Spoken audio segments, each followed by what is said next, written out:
Let's start with TJ Hawkinson, who is battling some rib injuries, correct? What's up with TJ? Yes, so rib injuries when it's not a fracture, or kind of even when it is a fracture, you're dealing with pain management because these ribs are highly innervated by the nervous system, so very sensitive when they get injured. More than that, though, the some major muscles like the obliques, the lats, and the pecs attach on those ribs, and they are constantly contracting and stretching with athletic motions. So when they are attaching to a site of the rib that's injured, that can hurt really bad, but also those muscles can really tighten, clamp down, which can impact range of motion. So those are just the things that the medical staff needs to address, needs to make sure everything's moving fine, which they should be able to do. He did practice a little bit today, which tells us it's not too severe, not like a David Montgomery situation who missed a couple games. So generally, these types of injuries, they're painful for the athlete, but they can still play through them and play pretty well. Hawkinson's been really, really good this year, so you're going to keep starting him.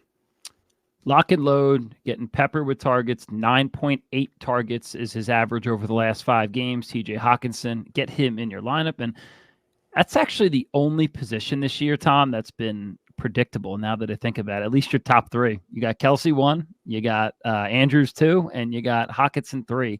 Forget who 4 is. I know 5 is Kmet right now because of his touchdowns. Who the hell would 4 be? I think Kittle's like 7.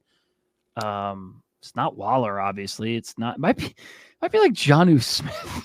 No, it can't be. I don't know, to be honest. It's not Dalton Schultz. Dallas Goedert was like in the mix. He was like 9. If you're in the audience right now, do some thinking. The audience, if you're out there listening, help us think through this and chat it to your car.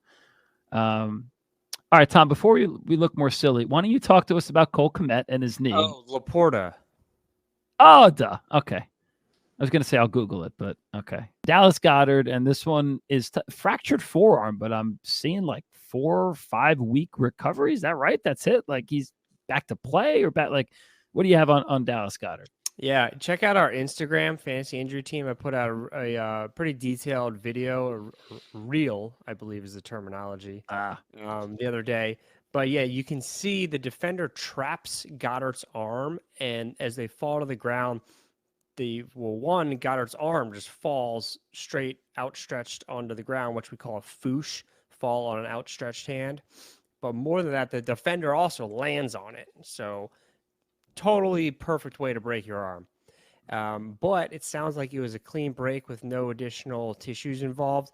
So they'll do a surgery to fixate it. And then, 4 weeks would be the early. That would probably be a little too early, but by 6 weeks, he should be back. And that's week 16, which is your fantasy playoffs. Yeah. And not only back, but back with no restrictions and no decline in production. I mean, we saw Zach Moss with a similar injury, missed 6 weeks, and then put up 18.7 points in his first game back. Different position, obviously, but the point is it's an upper body injury that's not going to affect their ability to do athletic things.